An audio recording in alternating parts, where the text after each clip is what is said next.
Do you have a savagery buried deep in your heart? Welcome, this is Bookspresso. I will brew you one rich story.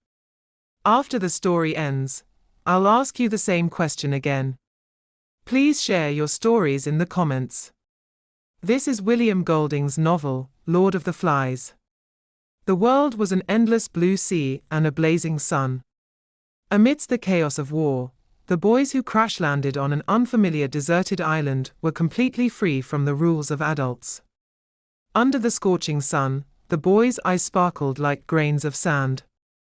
At first, everything felt like an exciting adventure. However, to survive, they had to create order. The boys held a meeting to elect a leader and establish rules. Ralph, with his clear, deep eyes, suggested he become the leader and was given the task of blowing the conch to gather everyone. On the other hand, Jack, with his wild red hair, led a group of hunters and was in charge of providing food for everyone. In the beginning, Ralph and Jack's relationship seemed to be balanced. Ralph insisted they build a fire to be rescued, while Jack argued for survival through hunting. Their reason and instinct seemed to coexist with mutual respect.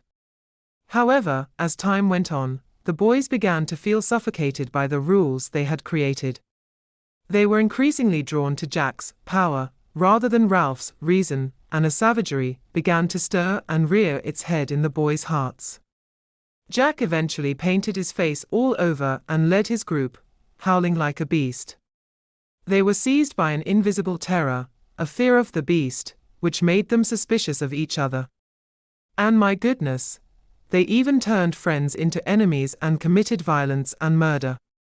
Since arriving on the island, the boys projected their own desires onto the illusion of the beast, descending into madness. Once the veneer of humanity was shed, all that remained was primal savagery. Their savagery began to give off a terrible stench, like a rotting pig's head, the Lord of the Flies. This novel asks the question, is humanity inherently good or evil? When the cloak of civilization is removed, how cruel can we become? Do you have a savagery buried deep in your heart? This has been Bookspresso. Thank you.